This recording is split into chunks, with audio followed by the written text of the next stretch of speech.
कांग्रेस ने जैसे ही कहा हमारे पास बहुमत नहीं है, हम सरकार नहीं बना सकते हैं, हम विपक्ष में खुश हैं, वैसे ही अखिलेश यादव ने पूरा खेल पलट दिया। अखिलेश यादव ने कहा कि खुश करने से सरकारें बन रही हैं तो खुश तो हम भी कर सकते हैं।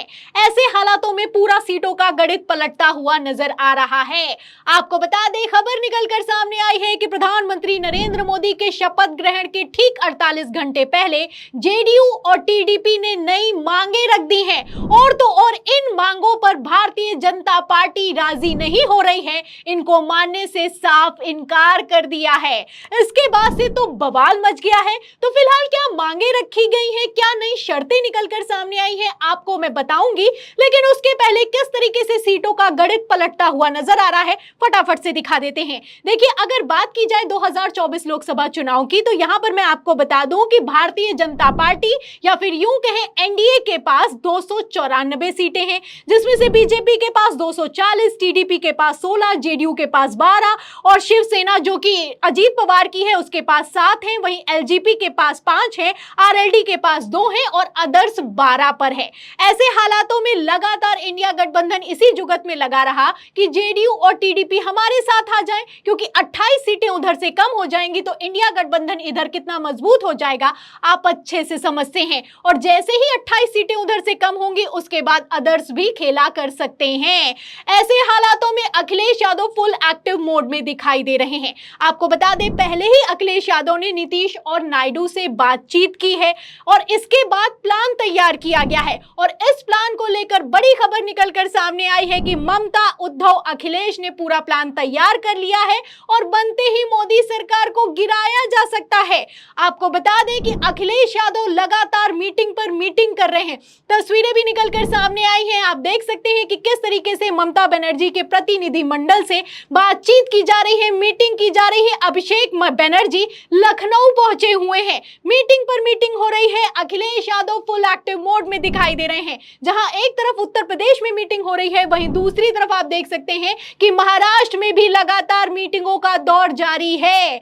ऐसे हालातों में दावे पर दावे किए जा रहे हैं और इन्हीं दावों से भारतीय जनता पार्टी की हालत खराब है। इन्हीं दावों के चलते भारतीय जनता पार्टी लगातार मीटिंग पर मीटिंग बुला रही है। पहले एनडीए की मीटिंग हुई, फिर उसके बाद संसदीय दल की मीटिंग हुई। जैसे ही संसदीय दल की मीटिंग खत्म हुई, आज फिर से नड्डा ने के घर पर मीटिंग बुला ली गई है। लगातार मीटिंग चल रही है और घंटों घंटों मीटिंग चल रही है। आखिर ये मीटिंग क्यों चल रही है, इसके लिए मैं आपको कुछ खबरें दिखा देती हूँ। खबर आप देखिए जागरण की। देखिए, इसमें लिखा है कि इधर मोदी को समर्थन देने दिल्ली आए अजीत पवार, उधर एनसीबी में लग रही है सीन। शरद पवार की पार्टी बोली हमारे संपर्क में है कई एमएलए। तो आप देख सकते हैं कि कई नेता संपर्क में हैं, विधायक तक खेल करने के लिए तैयार खड़े हुए हैं, शरद पवार से मीटिंग कर रहे हैं। और तो और मैं आपको बता दूं कि जहां एक तरफ शरद पवार एनसीपी जो कि अजीत पवार की है उसमें सेंधमारी की तैयारी कर रहे हैं, वहीं दूसरी तरफ उद्धव ठाकरे का भी दावा है कि शिवसेना जो कि शिंदे की है उसके 5 से 6 सांसद उनके संपर्क में हैं। तो आप देख सकते हैं कि किस तरीके से सिर्फ टीडीपी और जेडीयू संपर्क में नहीं साधा जा रहा है, बल्कि आप देख सकते हैं कि दूसरी पार्टी के सांसदों से भी संपर्क साधा जा रहा है। और ऐसे हालातों में सबसे बड़ा धमाका अगर किसी ने किया है तो वो है बंगाल की मुख्यमंत्री ममता बनर्जी। ममता बनर्जी के का कहना है कि बीजेपी के सांसद, विधायक हमारे संपर्क में हैं और संजय राउत ने तो यहां तक कह दिया है कि पहले मोदी की तीसरी कसम होने दीजिए, चौथी कसम हम बाद में लेंगे। तो आप देख सकते हैं कि किस तरीके से पूरा का पूरा खेल पलटता हुआ नजर आ रहा है। जहां एक तरफ प्रधानमंत्री नरेंद्र मोदी चंद्रबाबू नायडू और नीतीश कुमार से अपनी नजरें हटाने के लिए तैयार नहीं है, लगातार मीटिंग पर मीटिंग की जा रही है।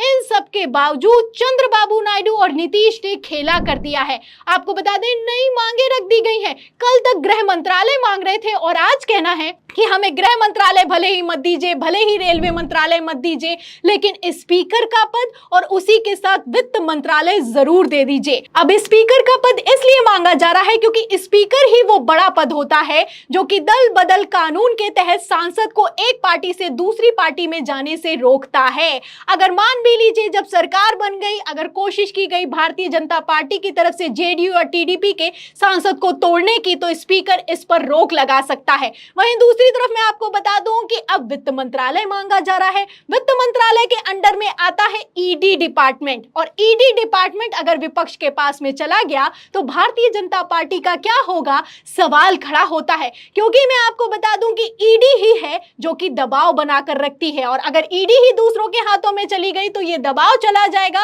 और भारतीय जनता पार्टी वैसे ही बहुमत में नहीं है, और आप देख सकते हैं कि कितना नीचे खिसक जाएगी। जैसे ही जेडीयू और टीडीपी ने वित्त मंत्रालय और स्पीकर का पद मांगा है, वैसे ही भारतीय जनता पार्टी ने साफ इनकार कर दिया है। ऐसे में नीतीश कुमार और चंद्रबाबू नायडू नाराज हैं, और अखिलेश यादव ने तो पहले ही कह दिया था कि अगर कोई नाराज है, खुश करने से सरकारें बन रही हैं, तो खुश तो हम भी कर सकते हैं। अभी कोई स्थिति आप देखते हैं इंडिया गठबंधन की? मैंने आपसे कहा कि खुश करने से सरकारें बन रही हैं, तो कोई खुश और भी कर सकता है। सर कल खड़गे जी ने कहा वेट एंड वॉच, अभी उम्मीद बाकी है। कल खड़गे जी ने कहा वेट एंड वॉच। लोकतंत्र में और गिनती जब होती है तो आस और उम्मीद कभी खत्म नहीं होनी चाहिए।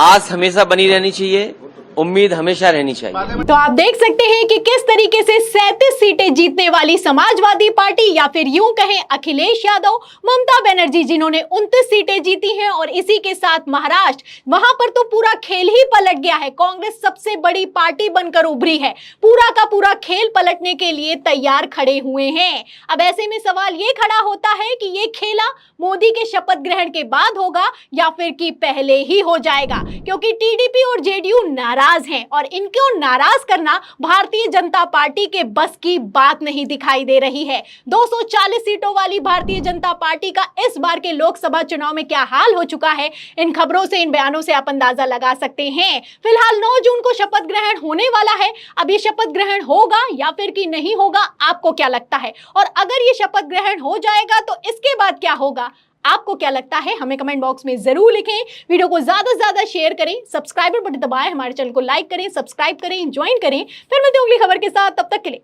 धन्यवाद।